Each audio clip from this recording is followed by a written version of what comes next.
রাত ঠিক 12টা বাজলে বাখড়াহাটের রাস্তা যেন বদলে যেতে শুরু করে। এক এক করে নিভে যায় সমস্ত দোকানের আলো।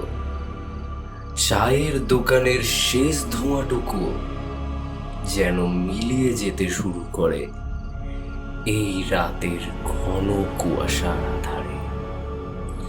দূর থেকে কোথাও যেন একটি কুকুর ডেকে ওঠে। তারপর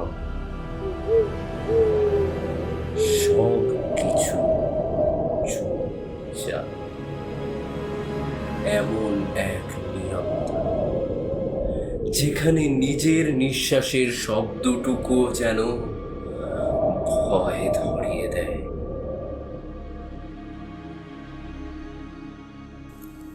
midnight mystery. Welcome to midnight mystery.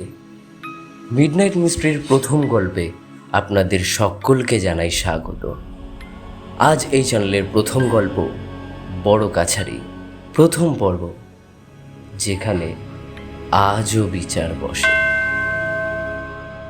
বাখড়াহাট বাজারের শেষ মাথায় একটা ছোট্ট চায়ের দোকান।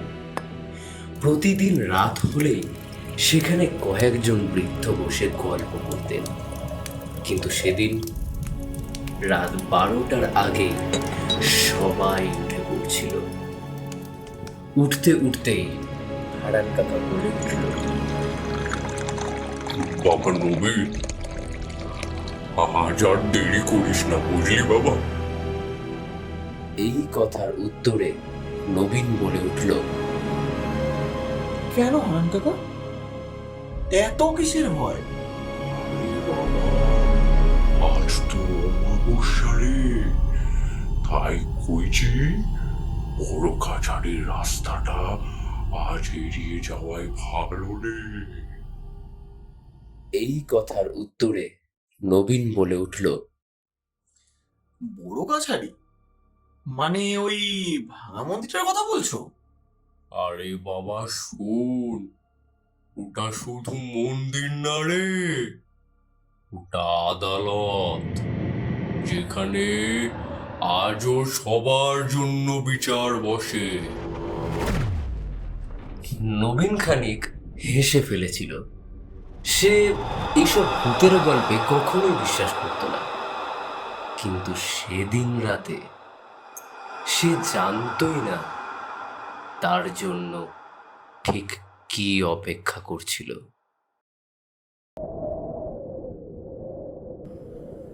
সময়টা ছিল 1755 সাল। বর্গীদের তাণ্ডবে জ্বলছিল গোটা বাংলা।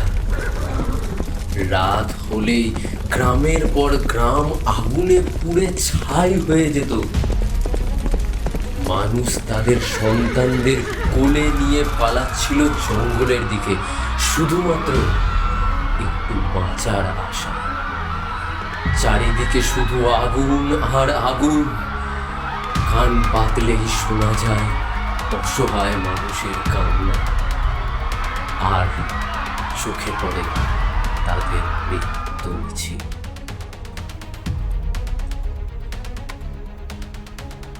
সেই সময় কিছু মানুষ আশ্রয় নেয় এই শ্মশান সংলগ্ন জঙ্গলে। দিনের বেলায় তারা গাছের আড়ালে লুকিয়ে থাকত, কিন্তু রাত হলেই শুরু হতো অদ্ভুত সব শব্দ।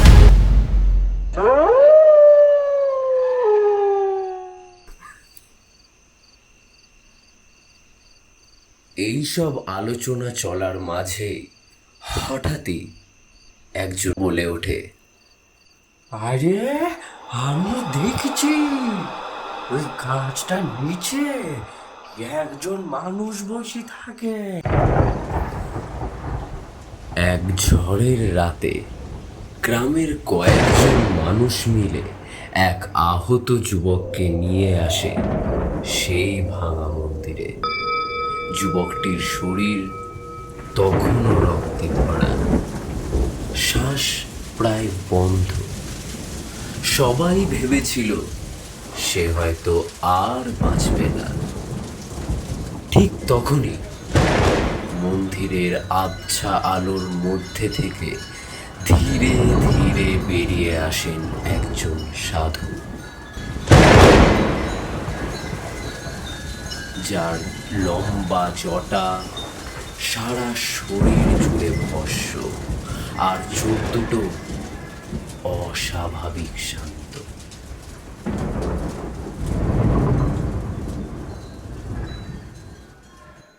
হারান কাকা খানিক কাঁপা গলায় বলে ওঠে, স্বয়ং ভূতনাথ। সাধু কিছু না বলে আহত যুবকটির মাথায় হাত রাখলেন। তারপর ধীরে ধীরে আহত যুবকটির শ্বাস ফিরে আসতে শুরু করলো। চোখ জোড়া খুলে গেল তার।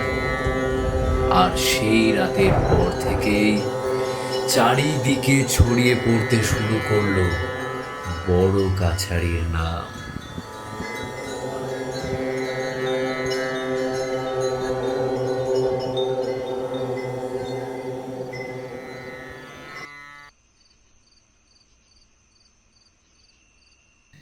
এই ঘটনার কয়েক বছর পর গ্রামের জমিদার রুদ্রনারায়ণ বোস লোভে পড়ে মন্দিরের জমি দখল করতে চাইলে গ্রামের কিছু মানুষ তাকে বাধা দেয় এবং তাদেরই মধ্যে থেকে বৃদ্ধ হারান কাকা বলে ওঠে, ওই জায়গায় হাত দিও না জমিদার বাবু, ওখানে আজও বিচার হয়।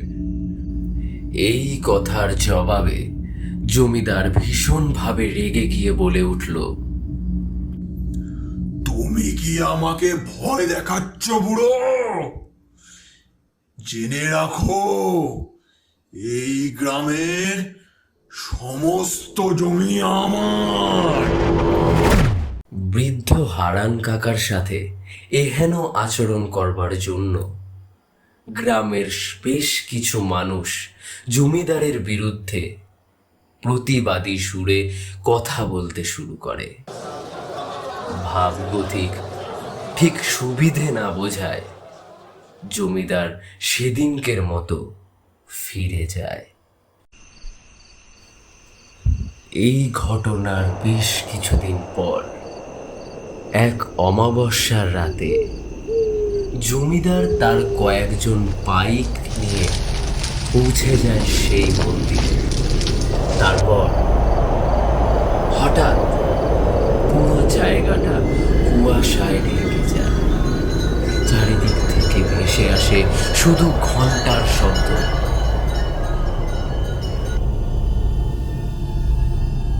হঠাৎ জমিদার গম্ভীর স্বরে বলে ওঠে, কে ওখানে? জমিদারের কথা শেষ হতেই গাছের ডালগুলো ধীরে ধীরে নড়তে শুরু করে। মনে হয় কেউ যেন অন্ধকারে দাঁড়িয়ে তাকিয়ে আছে তারই দিকে। পরদিন সকালে মন্দিরের সামনে শুধু জমিদারের জুতো জোড়া পাওয়া যায়। মানুষটা আর কোনো দিন ফিরে আসেনি। আজও মানুষ ছোট ছোট কাগজে নিজেদের মনের কথা লিখে সেই গাছের ডালে বেঁধে দিয়ে যায়, কারণ তারা জানে বড় কাছারিতে আজও বিচার বসে এবং সেই বিচারে দোষীরা কখনো বাঁচে না। এইবার বৃদ্ধ হারান কাকা চায়ের দোকানের আসর ছেড়ে উঠতে উঠতে ফিসফিস করে বলেন, আজও মাঝরাতে ওই গাছের নিচে একজন সাধুকে বসে থাকতে দেখা যায়। আর একটি কথা জেনে রাখো, আজও দেখা যায় এক মহিলাকে নির্নিমেষ চোখে অন্ধকারের দিকে তাকিয়ে অপেক্ষা করতে, পরবর্তী বিচারের জন্য।